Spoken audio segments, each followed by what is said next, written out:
Bom dia, irmãos e irmãs, paz e graça. Cumprimento também os nossos irmãos que nos acompanham pelo YouTube. Deus os abençoe. Vamos abrir a palavra do Senhor, seguindo a nossa série de sermões na epístola que Paulo escreveu aos Gálatas, capítulo 3. Hoje nós leremos a passagem que vai do verso 15 até o verso 22. Nos diz assim: Irmãos, falo como homem, ainda que uma aliança seja meramente humana, uma vez ratificada, ninguém a revoga ou lhe acrescenta alguma coisa. Ora, as promessas foram feitas a Abraão e ao seu descendente. Não diz, e aos descendentes, como se falando de muitos, porém como de um só, e ao teu descendente, que é Cristo. E digo isto: uma aliança já anteriormente confirmada por Deus, a lei, que veio 430 anos depois, não a pode abrogar de forma que venha desfazer a promessa. Porque se a herança provém de lei, já não decorre de promessa, mas foi pela promessa que Deus a concedeu gratuitamente a Abraão. Qual, pois, a razão de ser da lei? Foi adicionada por causa das transgressões, até que viesse o descendente a quem se fez a promessa, e foi promulgada por meio de anjos, pela mão de um mediador. Ora, o mediador não é de um, mas Deus é um. É porventura a lei contrária às promessas de Deus? De modo nenhum. Porque se fosse promulgada uma lei que pudesse dar vida, a justiça, na verdade, seria procedente de lei. Mas a Escritura encerrou tudo sob o pecado, para que, mediante a fé em Jesus Cristo, fosse a promessa concedida aos que creem. Vamos orar? Senhor Deus, muito obrigado por mais um dia de vida. Obrigado, ó Deus, pelo seu cuidado conosco.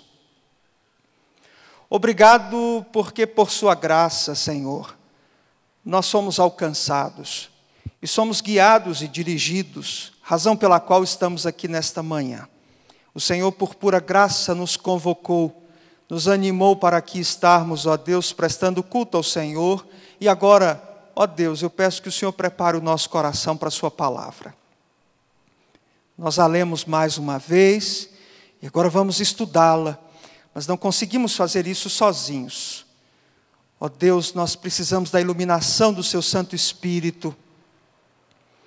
Nós precisamos, ó Deus, da aplicação que o Senhor faz aos nossos corações.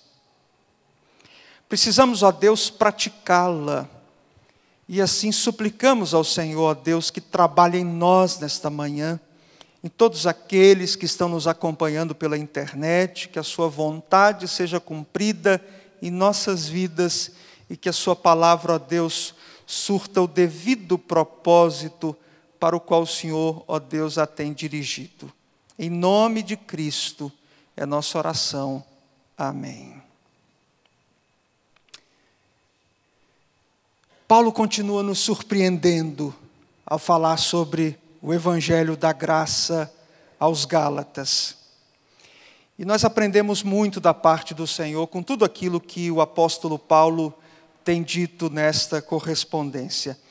E o texto desta manhã nos dá uma grandiosa oportunidade para pensarmos sobre promessa. Quem nunca prometeu? Quem nunca recebeu uma promessa? A promessa pode ser boa ou ruim. Quando o papai promete aquele montão de beijos e abraços assim que chegar de viagem ou trazer uma lembrancinha, isso é muito bom. Mas é ruim quando o papai também promete aquela correção por causa da desobediência do filho. Nós prometemos coisas boas e coisas ruins. Nós recebemos promessas de coisas boas e de coisas ruins. E o texto de hoje nos fala sobre promessa, mas nos fala sobre uma promessa de vida. E é justamente o tema do sermão que nós temos para esta manhã. uma promessa de vida. É sobre essa promessa que eu quero conversar com vocês hoje, olhando para essa passagem tão bela da Epístola de Paulo aos Gálatas. Esse trecho que nós lemos aqui usa a palavra promessa diretamente 7 vezes.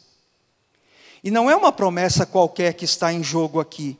É a promessa feita por Deus a Abraão, como a gente já viu anteriormente aqui nesta carta. Aquela promessa que em Abraão todos os povos seriam benditos. Não é outra promessa, senão a promessa de salvação, uma promessa de vida. E Paulo, então, agora está tratando a respeito dessa promessa, e eu espero que Deus aplique sua palavra ao nosso coração, nos faça entender ainda mais o Evangelho da Graça, a partir dessa perspectiva apontada por Paulo aqui, que é a promessa. Então, eu quero apresentar para vocês hoje, pela manhã, algumas lições que nós aprendemos no texto, pensando um pouquinho sobre essa promessa de vida. E, em primeiro lugar, o que nós aprendemos é que essa promessa de vida ampara os fracos.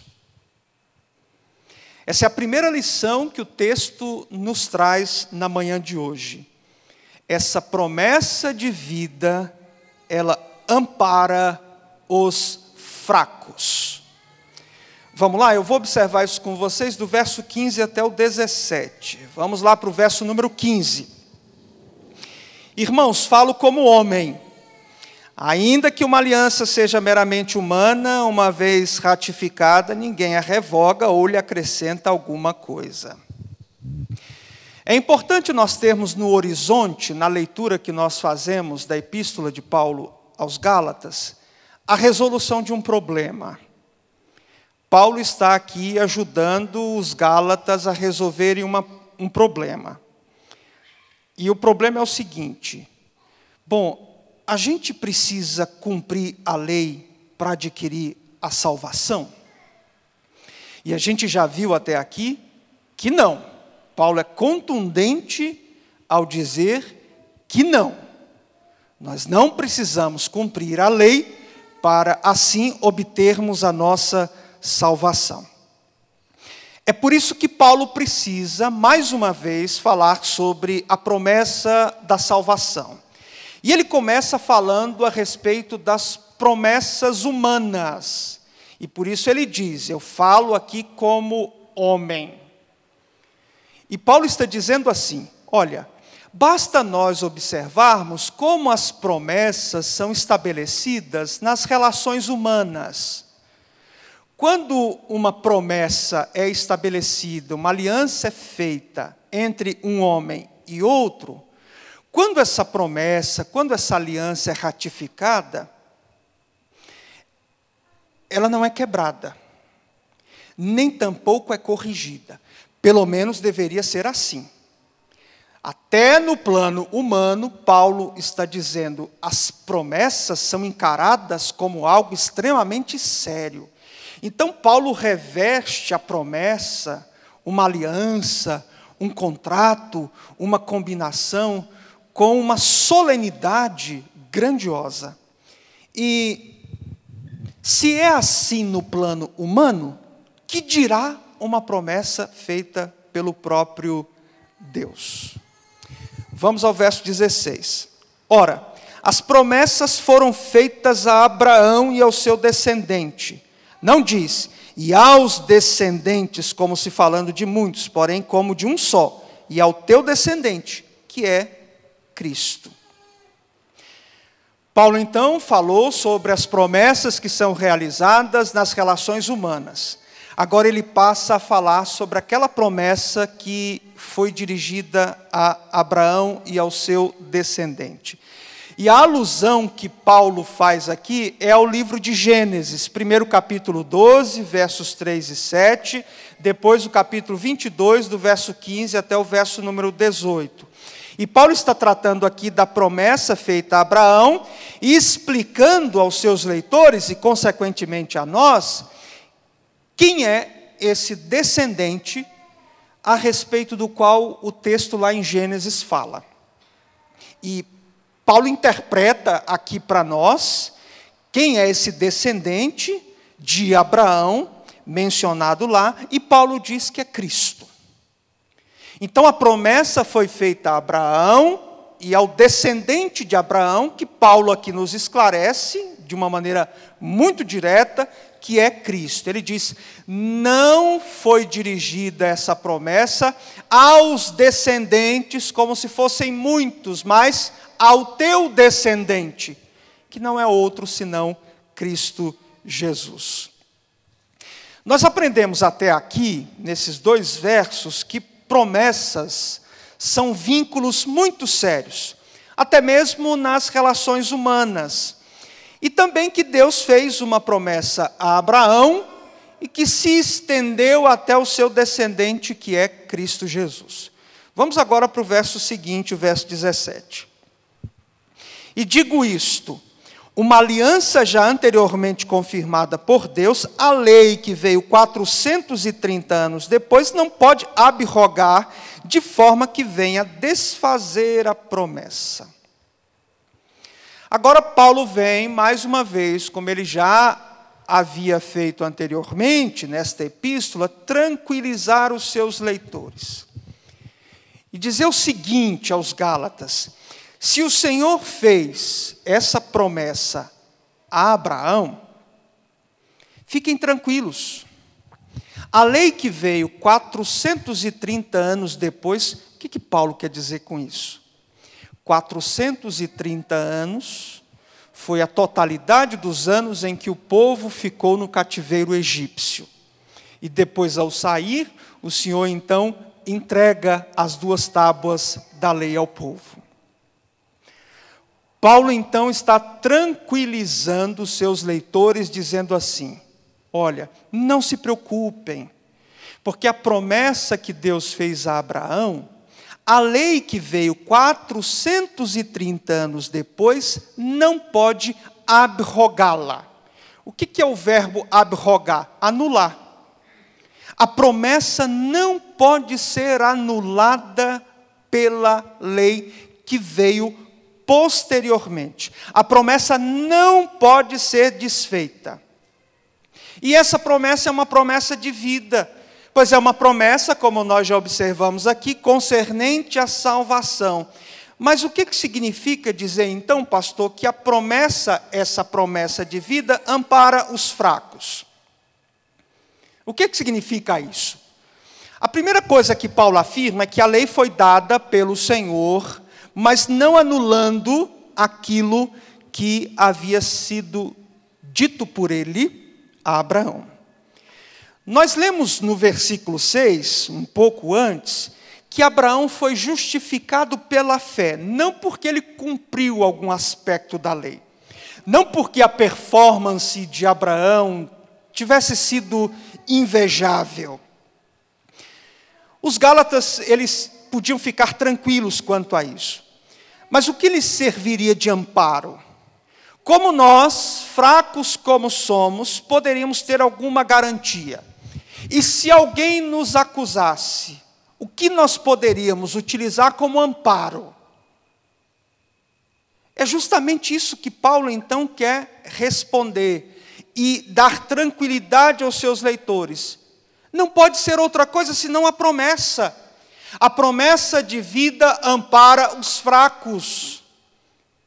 Meus irmãos, nós somos amparados pela promessa de vida que o Senhor fez a Abraão e ao seu descendente, que é Cristo. É em Cristo que nós temos amparo. O Evangelho da Graça mostra para nós que o amparo para os fracos está na promessa que o Senhor fez a Abraão e a Cristo. Não é a lei que nos ampara, é a promessa de vida que encontra seu cumprimento na pessoa de Jesus. É por isso que é graça. é aquilo que o Senhor fez por nós e não aquilo que nós fazemos para Ele, procurando cumprir cabalmente a lei. Não. Não foi isso.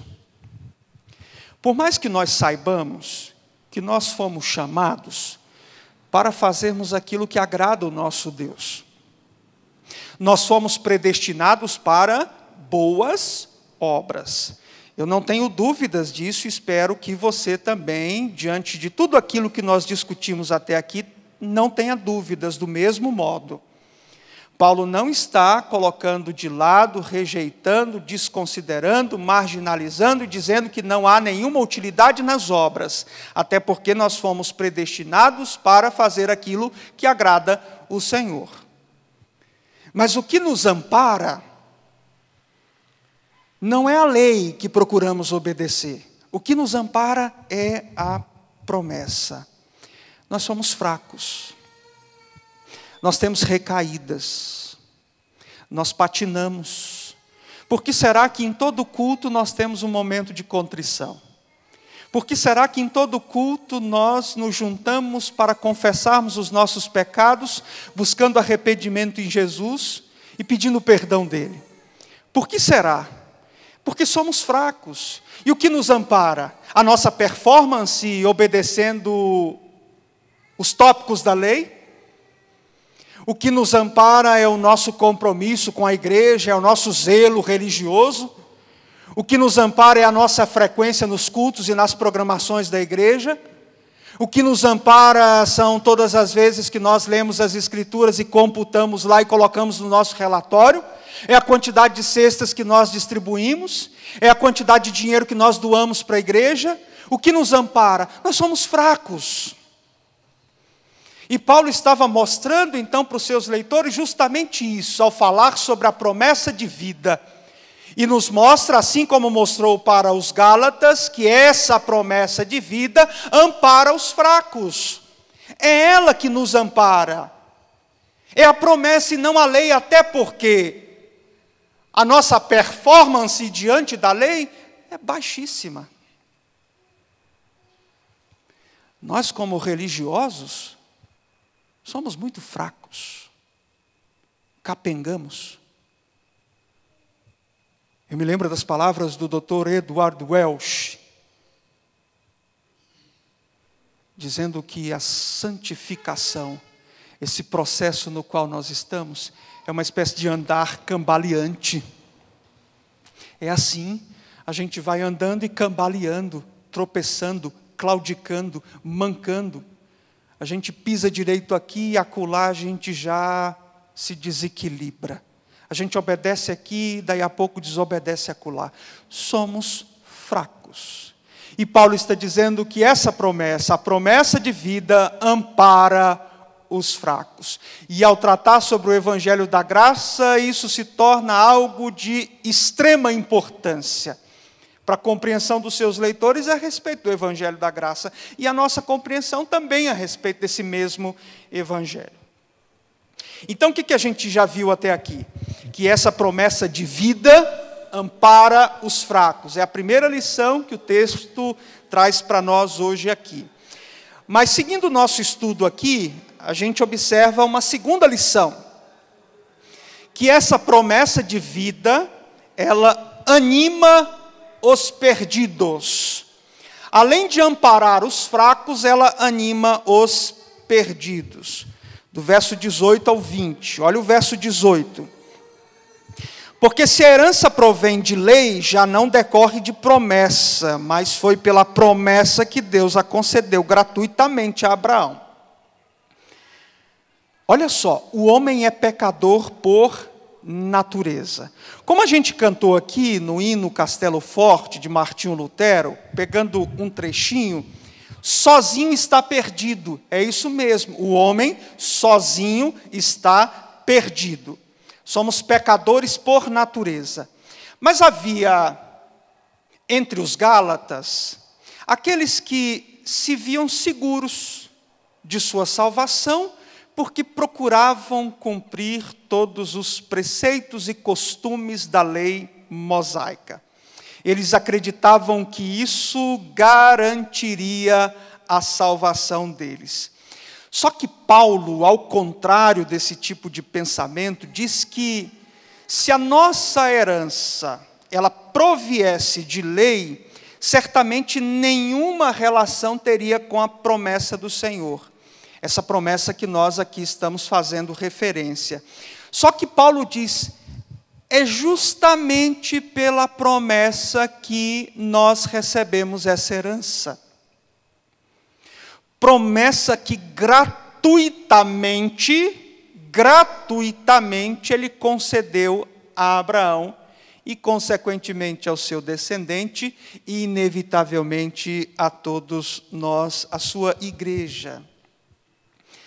Meus irmãos e irmãs, de ponta a ponta, a Bíblia Sagrada mostra que nós somos incapazes de cumprir perfeitamente a lei de Deus.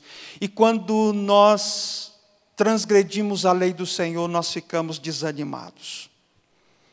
Todos aqueles, e se você é um desses, que acham que conseguem cumprir a lei do Senhor, vivem uma espécie de tormento constante. Por quê? Porque se veem falhos com certa regularidade. Todo aquele que acha que cumpre a lei do Senhor, ele vive esse tormento diário, porque ele falha aqui e ali. Sabe, eu vivi muito tempo orientado por aquela perspectiva de que a salvação depende de nós. E como era agonizante você ir para a cama à noite e não ter segurança para fechar os seus olhos, porque você não sabia se tinha naquele dia apresentado um bom desempenho ao Senhor. E se até dormindo vier um sonho esquisito.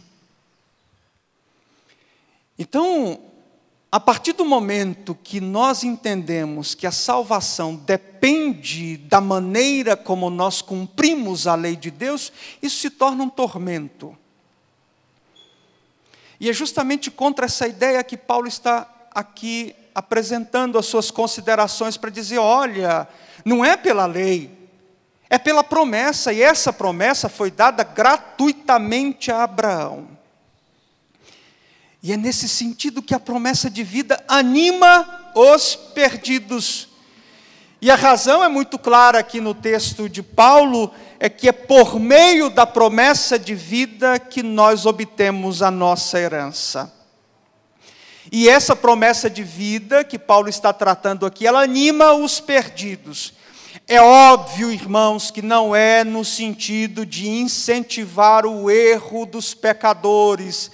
Não é, pelo amor de Deus, não entenda assim.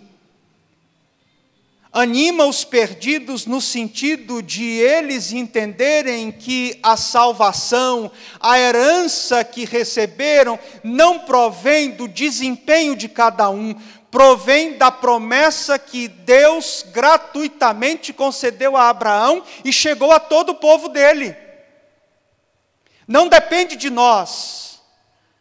Isso anima o pecador, arrependido, regenerado, porque ele sabe que tem de agradar o Senhor, ele é impelido a agradar o Senhor e a viver para a glória dele, fazendo tudo, nas mínimas coisas, comendo e bebendo, ele deve fazer para a glória do seu Redentor, mas ele sabe que está perdido sozinho, sozinho está perdido, nós cantamos aqui. Mas a promessa de vida anima os perdidos. A promessa de vida me anima e anima você, porque naqueles momentos em que nós falhamos, o Senhor vem e nos anima na caminhada, chamando a nossa atenção para Ele, e não para o nosso desempenho, não para o nosso trabalho, não para a nossa performance. Mas a pergunta que surge aqui é o seguinte, pastor, então tá. Se é pela promessa e não é pela lei, qual é a serventia da lei? Para que serve então a lei? Paulo responde, vamos lá, verso 19. Qual, pois, a razão de ser da lei? Foi adicionada por causa das transgressões, até que viesse o descendente a quem se fez a promessa, e foi promulgada por meio de anjos, pela mão de um mediador. Tá, se eu recebo a herança gratuitamente por meio da promessa, então qual o sentido da lei? Para que serve a lei? E Paulo aqui, das várias funções que a lei tem, Paulo utiliza apenas uma que vem a calhar aquilo que ele está discutindo aqui. Qual a serventia da lei? A lei foi entregue por causa da transgressão do povo. A lei foi entregue como uma espécie de freio. A lei foi entregue para estabelecer um tipo de relação do povo com Cristo. Porque olhando para a lei então apontava para Cristo Jesus. Houve um momento específico em que a lei foi administrada com um propósito de fazer com que o povo de Deus olhasse para Cristo. A lei serve como um freio em razão das transgressões do povo. O texto diz, até que viesse o descendente, até que viesse Cristo. Cristo veio.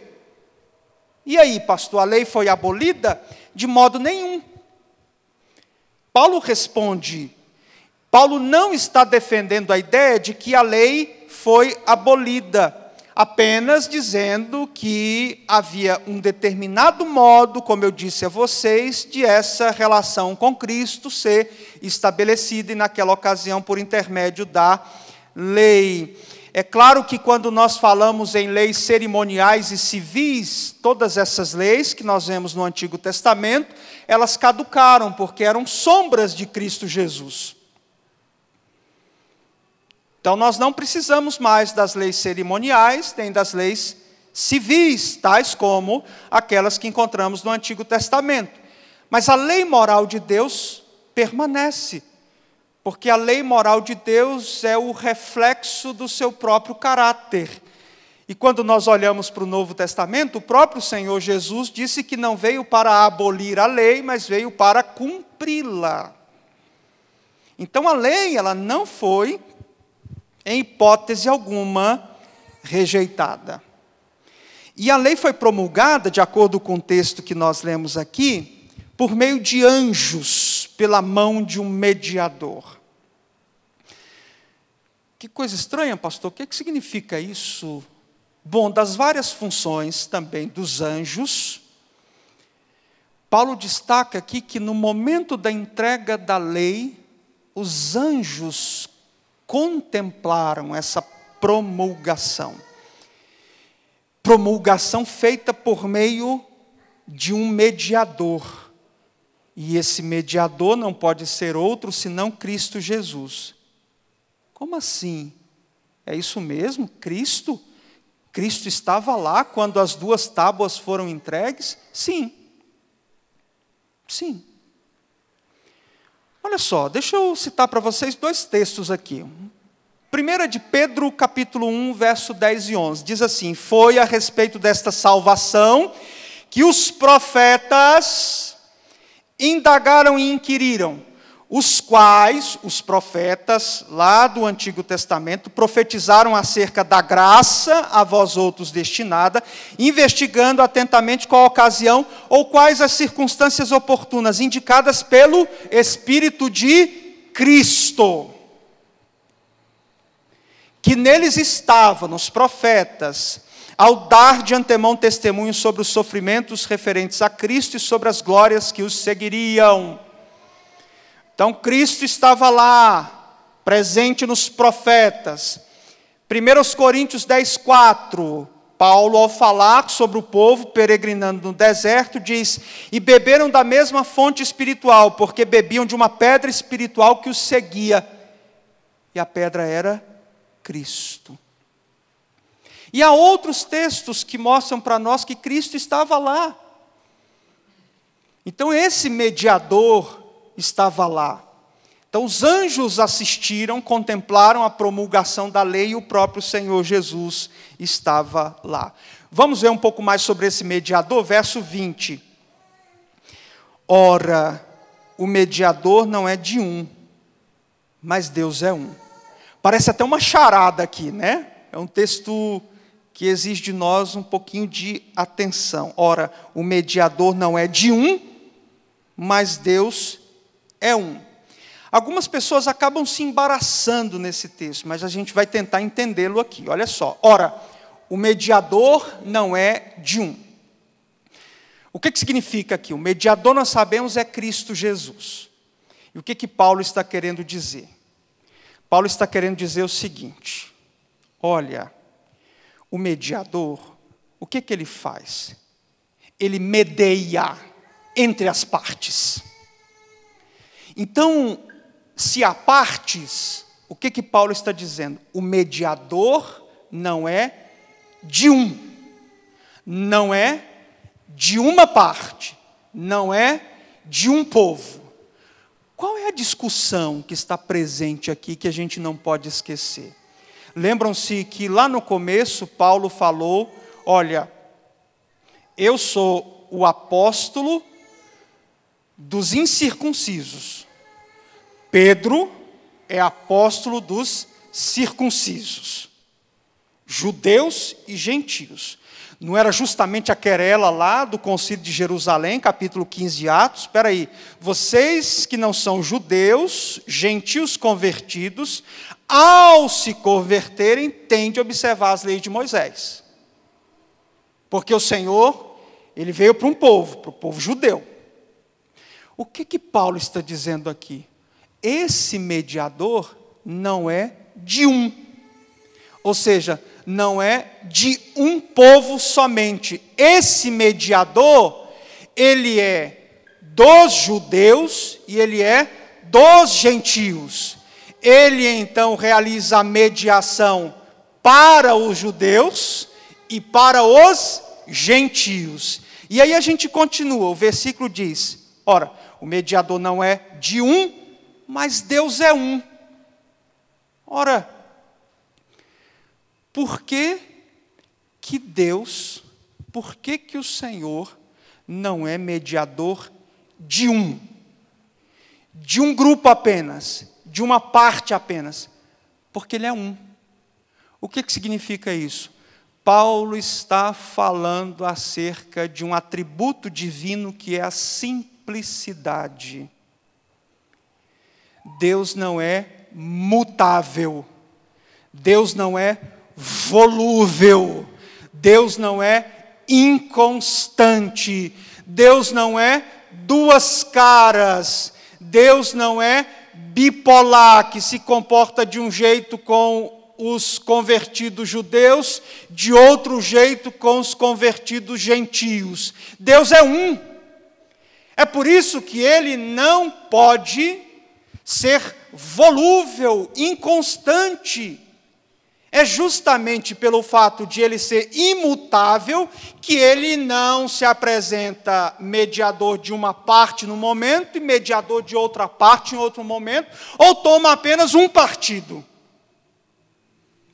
Esse é o sentido. Essa é a promessa de vida que anima os perdidos. Olha que maravilha. Por que nos anima? Porque o nosso Deus é um. Nele não há variação. Ele é fiel. A promessa que Ele faz, lá na frente Ele não volta atrás. É isso que nos anima. Por mais que o nosso andar seja esse andar cambaleante, Ele é fiel.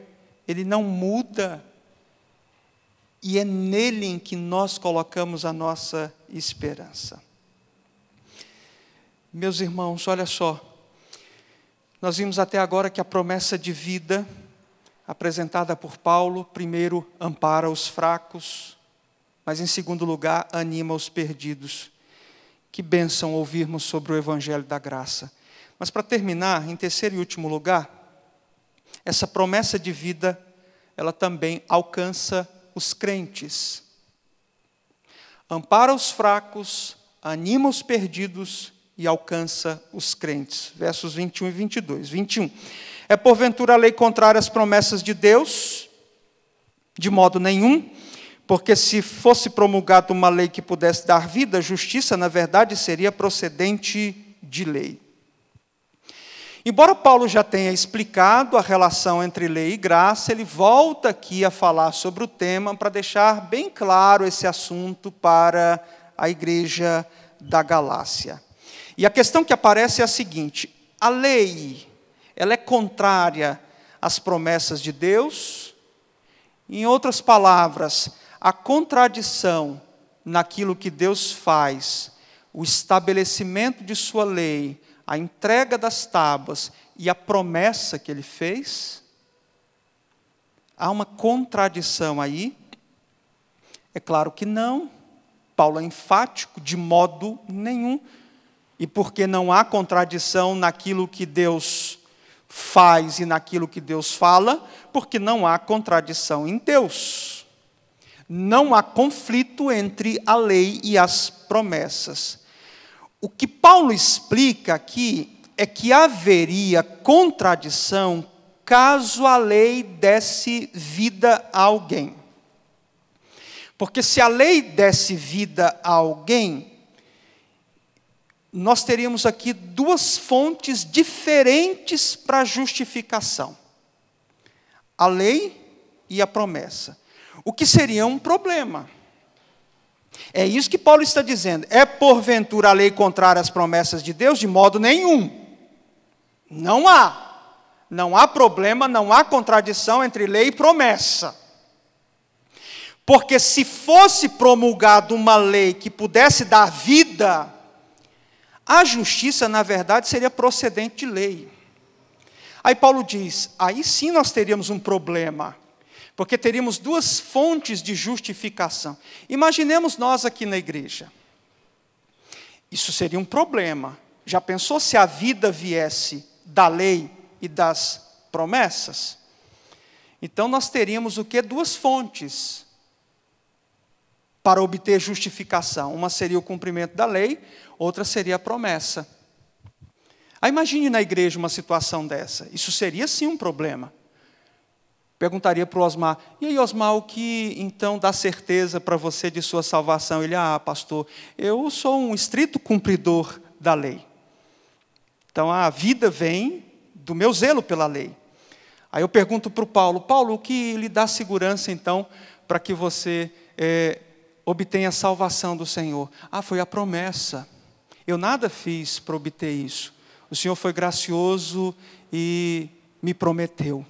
Me salvou por isso, por aquilo que Ele fez. Paulo diz, isso sim é um problema. Nós teríamos duas fontes de justificação. Mas não é isso que acontece. E ele avança um pouco mais, verso seguinte, 22. Mas a Escritura encerrou tudo sobre o pecado, para que mediante a fé em Jesus Cristo fosse a promessa concedida aos que creem. Olha só, o que significa Escritura para Paulo? A palavra de Deus que estava disponível para ele naquele tempo, inclusive a lei. Então, olha só. Mas a Escritura encerrou tudo sob o pecado. Toda a palavra de Deus que Paulo tinha à sua disposição naquele momento, inclusive a lei. O que ele diz? A Escritura encerrou tudo. Debaixo de quê? Do pecado. O que a Escritura faz? O que a lei faz? A lei não justifica. A lei bota tudo debaixo do pecado. A lei só condena. A lei não pode dar vida. A lei apenas bota tudo debaixo do pecado. Não se pode obter vida por meio da lei, só se pode obter vida por meio da promessa. E é interessante porque o texto continua dizendo que a lei condena tudo para que mediante a fé em Jesus Cristo fosse a promessa concedida aos que creem. Olha só, irmãos, a promessa de vida ampara os fracos, anima os perdidos e alcança os que creem. aqueles que creem como Abraão creu, versículo 6. É isso que nos justifica a fé em Cristo Jesus. Os crentes em Jesus Cristo é que são beneficiários da promessa de vida. É Jesus. É esse Jesus a quem nós devemos anunciar. Os homens não são salvos pela lei, são salvos por Cristo Jesus. Somente Ele pode salvar os homens perdidos, porque a Escritura, a lei, colocou tudo debaixo do pecado. A lei apenas mostra o pecado, a lei mostra apenas que nós a transgredimos todos os dias. Não é possível obter vida por meio da lei, apenas condenação. Vida se obtém por meio das promessas de Jesus. Por que a Escritura, inclusive a lei, encerrou tudo debaixo do pecado? Para que, conforme o texto diz, mediante a fé em Jesus Cristo, fosse a promessa concedida aos que creem. Que maravilha! Em 2002, em um livro escrito chamado Como Vencer a Guerra Cultural, o Peter Crift, ele diz algo que, a meu ver, não está desatualizado e que talvez possa até ser aplicado ao Brasil. Isso em 2002. Ele diz o seguinte nesse livro: a religião mais popular nos Estados Unidos não é o cristianismo. Tampouco são o ateísmo, o materialismo, o cientificismo, o secularismo ou o naturalismo. É a espiritualidade.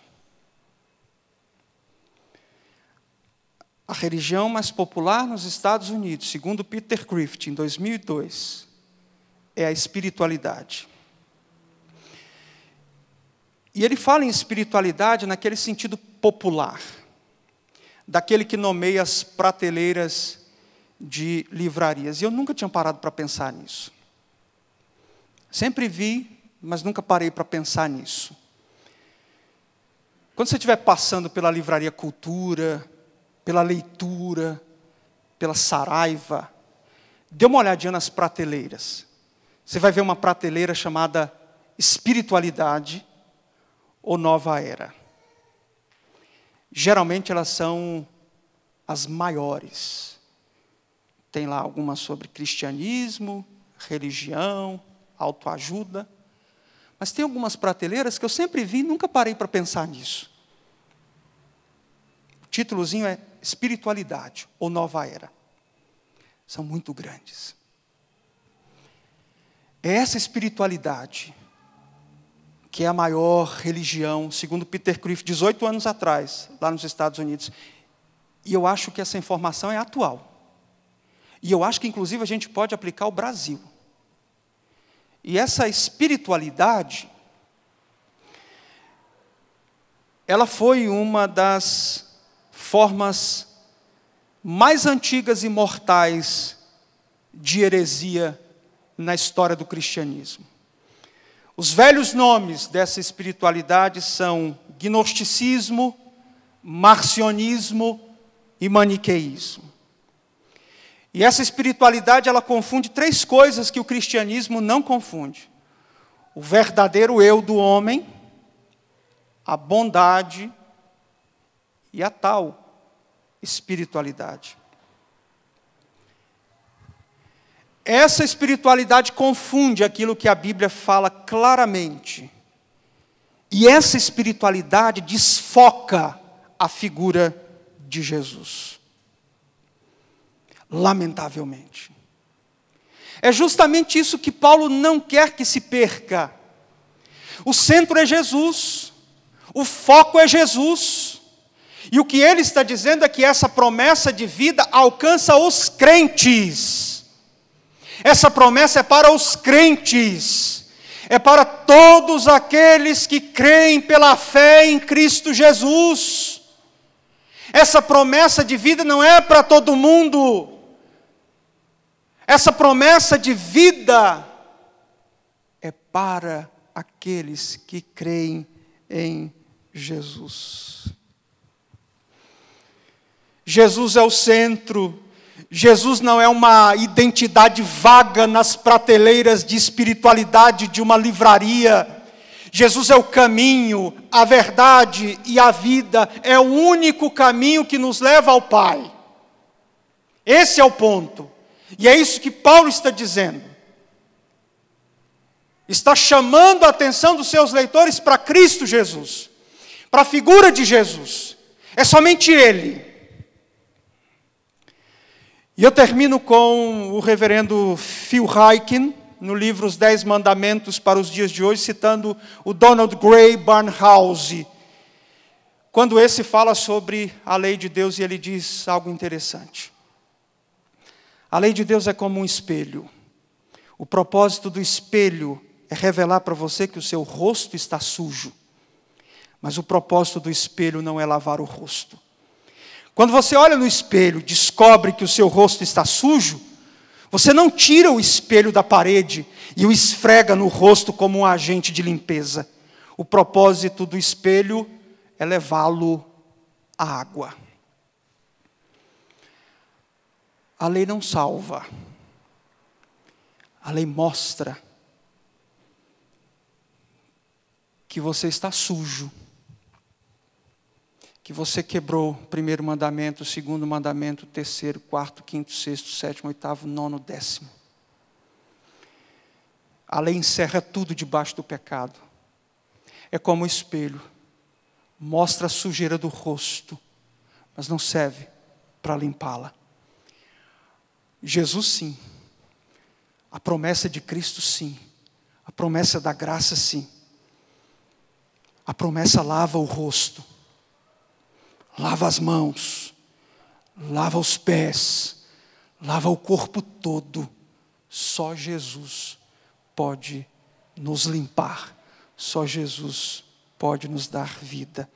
E é por isso que Paulo fala, não em uma lei de vida, mas em uma promessa de vida, que ampara os fracos, anima os perdidos e alcança os crentes.